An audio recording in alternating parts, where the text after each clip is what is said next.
بہرحال دنیا ایک بہت بڑے تصادم کی طرف بڑھ رہی ہے.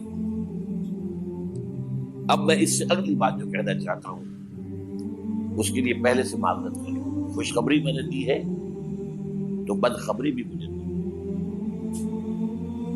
اس عالمی غلبہ اسلام سے پہلے ابھی امت مسلمہ کی بہت پٹائی ہونی ہے، بہت پٹائی ہونی ہے، بہت پٹائی.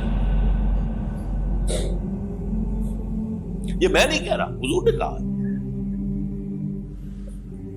کتاب الملاحم احادیث کی کتابوں کے آخر میں یہ 4 ابواب جو آتے ہیں جن کو عام طور پر علماء بھی نہیں پڑھتے، اس لیے کہ ان سے کوئی فقہی مسئلہ تو نکلتا نہیں، ان سے کوئی شرعی حکم نہیں نکلتا، وہ تو پیشین گوئیاں ہے. کتاب الفتن کیسے کیسے فتنے اٹھیں گے، کتاب الملاحم کیسی کیسی جنگیں ہوں گی، کتاب اشراط الساعہ قیامت کی علامات کیا ہوگی، کتاب و علامات القیامہ یہ کیا ہوں گے. ان ابواب کو پڑھیے تو آپ کو معلوم ہوگا اس دور کے آنے سے پہلے ابھی امت مسلمہ پر اللہ کے عذاب کے بہت سخت کوڑے پڑ. معافی چاہتا ہوں. اگر رسولوں کی شان یہ تھی کہ وہ بشیر بھی تھے اور نذیر بھی تھے تو میں بھی ایک ادنا غلام نہیں کہوں. میں جو کہہ رہا ہوں قرآن حدیث سے کہہ رہا ہوں. یہ عذاب کیوں آئے گا؟ امت مسلمہ بحیثیت مجموعی اللہ کی نگاہ میں مجرم، بہت بڑی مجرم. کیوں؟ 1 انچ زمین دنیا میں نہیں دکھا سکتی جہاں اللہ کا دین قائم. یہ مذہب ہے، مسجدیں ہیں، حج ہے اور عمرے ہیں، یہ مذہب ہے. دین کہاں ہے؟ اللہ کا نظام کہاں ہے؟ دین حق کہاں ہے؟ وہ نظام عدل کہاں ہے؟ وہ نظام سیاست کہاں ہے؟ وہ قانون شریعت کہاں ہے؟ آپ کی ساری معیشت سود کے اوپر ہے، اور سود سے زیادہ بڑا گھناؤنا جرم کوئی نہیں، سود سے زیادہ بڑا گھناؤنا گناہ کوئی نہیں. اس کے بارے میں حضور نے فرمایا الربا 70 جزءا یحوما، 2 حدیثیں ہیں. ربا کے 70 حصے ہیں یا 70 گناہ ہیں. 70 گناہ ہیں جن میں چھوٹے بھی ہیں بڑے بھی ہیں. 70 گناہ. ایسا روحا ان میں سب سے چھوٹا اس کے مساوی ہے این کہ الرجل امہ، کہ کوئی شخص اپنی ماں سے زنا کرے. سنن ابی داؤد کی روایت ہے، سن لیجیے پڑھ لیجیے. سارا نظام آپ کا کہاں ہے؟ تجارت ہو تو اس پر ہے، زراعت ہو تو اس پر ہے. بیج لیا تھا تو سودی قرضے پہ لیا تھا، اس کے بعد جو اس کے لیے کھاد خریدی تھی سودی قرضے پہ خریدی تھی، پیسٹی سائڈ خریدے تھے سودی قرضے پہ خریدے تھے. اس کے بعد اگر کوئی ہارویسٹر لیا ہے، کوئی اور لیا، ٹریکٹر لیا تو سودی قرض. سود ہر دانے گندم میں سود ہے. کوئی شخص بچا ہوا نہ، میں بچا ہوا نہ بچے ہوا، کوئی بچا ہوا. سارا کاروبار، ساری صنعت و حرفت، ساری حکومت، پوری حکومت، پوری قوم سود کے اندر جکڑی. ایک ایک شخص. کہاں ہے اسلام؟ آپ میری بات سمجھ لیجئے.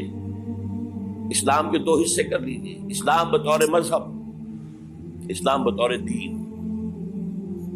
اور یہ تو آپ قرآن پڑھتے ہیں، پورے قرآن میں مذہب کا لفظ تو آیا ہی نہیں ہے. حدیث کے ذخیرے میں بھی میری امکان، میرے معلومات کے تک کہیں نہیں. یہ مذہب تو ہمارے یہاں استعمال ہوتا تھا فقہوں کے لیے. مذہب حنفی، مذہب مالکی، مذہب شافعی، مذہب حنبلی، اب ایک مذہب سلفی اہل حدیث حضرات کا ہو گیا ہے، مذہب ظاہری، بعض مذہب جعفری. یہ فقہوں کے لیے تھا. مذہب کیا ہے؟ مذہب کا نام 3 چیزوں کا مجموعہ مذہب ہے. کچھ عقائد، کچھ عبادات، کچھ رسومات.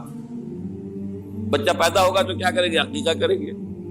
کوئی فوت ہوگا تو کیا کریں گے؟ جنازہ پڑھائیں گے، کفن دفن کریں گے. شادی ہوگی تو کیا کریں گے؟ ایجاب و قبول ہوگا، ولیمہ ہوگا. یہ رسومات. دین یہ نہیں ہے. دین ہے اللہ کا دین، اللہ کا نظام، اللہ کا قانون. وَمَن لَّمْ يَحْكُم بِمَا أَنزَلَ اللَّهُ فَأُولَٰئِكَ هُمُ الْكَافِرُونَ. جو اللہ کی اتاری ہوئی شریعت کے مطابق فیصلے نہ کرے وہی تو کافر ہے. میں اور آپ کون ہیں؟ برا نہ مانیے. فیس دی فیکٹس. اور یہ فتویٰ کس کا ہے؟ اللہ کا ہے. وَمَن لَّمْ يَحْكُم بِمَا أَنزَلَ اللَّهُ فَأُولَٰئِكَ هُمُ الْكَافِرُونَ وَمَن لَّمْ يَحْكُم بِمَا أَنزَلَ اللَّهُ فَأُولَٰئِكَ هُمُ الظَّالِمُونَ وَمَن لَّمْ يَحْكُم بِمَا أَنزَلَ اللَّهُ فَأُولَٰئِكَ هُمُ الْفَاسِقُونَ. 3 فتوے ہیں اس مفتی اعظم کے جو ہماری اتاری ہوئی شریعت کے مطابق فیصلے نہیں کرتے. وہی تو کافر ہے, وہی تو مشرک ہے, وہی تو فاسق ناہنجار ہے, باغی. یہ ہے امت مسلمہ کا حال. اب میں یہاں آپ کو اختصار سے بیان کرتا ہوں حضور کا طریق انقلاب کیا تھا. اختصار تفصیل سے کتابوں میں دیکھیے. نمبر 1, دعوت ایمان بذریعہ قرآن. یتلو علیہم آیاتہ. آج جمعے میں نے اسی آیت پر تقریر کی ہے. تلاوت آیات, قرآن پڑھ کے سناؤ, قرآن پڑھ کے سناؤ, قرآن پڑھ کے سناؤ. کہہ دو وہی تو ہے جس نے تم کو پیدا کیا اور تمہارے کان اور آنکھیں اور دل بنائے, مگر تم کم ہی احسان مانتے ہو. کہہ دو کہ وہی ہے جس نے تم کو زمین میں پھیلایا اور اسی کے روبرو تم جمع کیے جاؤ گے. کیا یہ کسی کے پیدا کیے بغیر ہی پیدا ہو گئے, یا یہ اپنے آپ کو خود پیدا کرنے والے ہیں, یا انہوں نے آسمانوں اور زمین کو پیدا کیا ہے؟ نہیں, بلکہ یہ یقین ہی نہیں رکھتے. تو کیا ہم پہلی بار پیدا کر کے تھک گئے؟ نہیں, بلکہ یہ اثر نو پیدا کرنے کے بارے میں شک میں پڑے ہوئے ہیں. اور ہم ہی نے انسان کو پیدا کیا ہے, اور جو خیالات اس کے دل میں گزرتے ہیں ہم ان کو جانتے ہیں, اور ہم تو رگ جان سے بھی زیادہ اس کے قریب ہیں. اور کافر انسان کہتا ہے کہ جب میں مر جاؤں گا تو کیا زندہ کر کے نکالا جاؤں گا؟ کیا ایسا انسان یاد نہیں کرتا کہ ہم نے اس کو پہلے بھی تو پیدا کیا تھا جبکہ وہ کچھ بھی چیز نہ تھا؟ جو تمہارے پروردگار کی قسم ہم ان کو جمع کریں گے اور شیطانوں کو بھی, پھر ان سب کو جہنم کے گرد حاضر کریں گے اور وہ گھٹنوں پر گرے ہوئے ہوں گے. وہی زندہ کو مردے سے نکالتا ہے اور وہی مردے کو زندہ سے نکالتا ہے, اور وہی زمین کو اس کے مرنے کے بعد زندہ کرتا ہے, اور اسی طرح تم دوبارہ زمین میں سے نکالے جاؤ گے. اور اسی کی نشانیوں میں سے ہے کہ اس نے تمہیں مٹی سے پیدا کیا, پھر اب تم انسان ہو کر جا بجا پھیل رہے ہو. اس قرآن کے ذریعے سے دلوں میں ایمان پیدا ہو, یقین والا ایمان. دیکھیے, برا نہ مانے, مغالطے میں نہ رہیے. میرے اور آپ کے دلوں میں ایمان نہیں ہے, عقیدہ ہے. عقیدہ ہے, والدین سے ملا ہے. یقین والا ایمان کہاں ہے؟ اپنے گریبان میں جھانکیے, اللہ آپ کو توفیق دے. کیا مجھے واقعی یقین ہے کہ مجھے مرنے کے بعد جی اٹھنا ہے؟ کیا مجھے یہ واقعی یقین ہے کہ اصل زندگی آخرت کی زندگی ہے؟ کیا مجھے واقعی یقین ہے کہ قرآن اللہ کا کلام ہے؟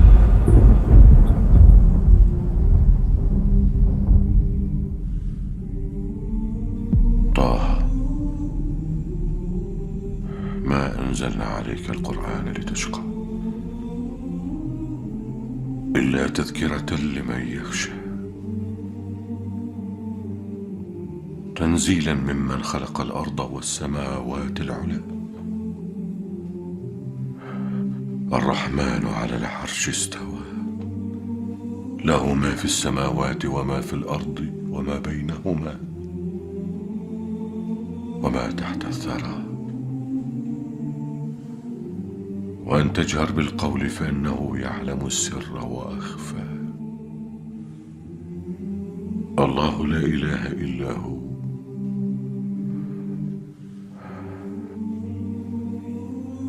له الأسماء الحسنى. ٹٹولی اپنے دلوں کو. اگر یقین ہوتا کہ اللہ کا کلام ہے تو آپ اس کو سمجھنے کے لیے عربی بھی نہ سیکھ سکتے. انگریزی آپ پڑھیں, اور پڑھی آپ نے ایسی کہ انگریزوں کو پڑھا دے.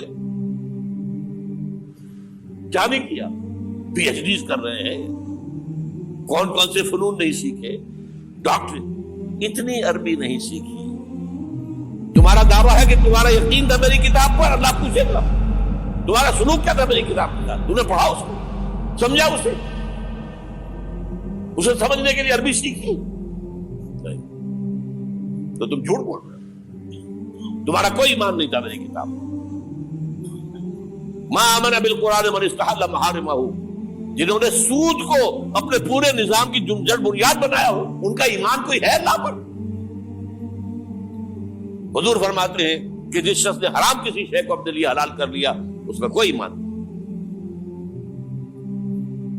دوبارہ آج بھی کرنا ہے تو دوبارہ ایمان پیدا کرنا ہوگا، ایمان، عقیدہ نہیں، ایمان، صرف لپ سروس نہیں، اقرار باللسان نہیں، تصدیق بالقلب۔ جو لوگ آئے جن کے دلوں میں ایمان پیدا ہوا، پھر ان کا تزکیہ کیا، تطہیر فکر، تصفیہ قلب، تجلیہ روح، تزکیہ نفس، اندر کا باطن دھو دیا قرآن۔ جو بجاں در رفت جان دیگر شمس، جان چو دیگر شد جان دیگر شمس۔ یہ قرآن جب کسی انسان کے اندر اتر جاتا ہے، اس کے اندر کی مکمل اوور ہالنگ، مکمل صفائی،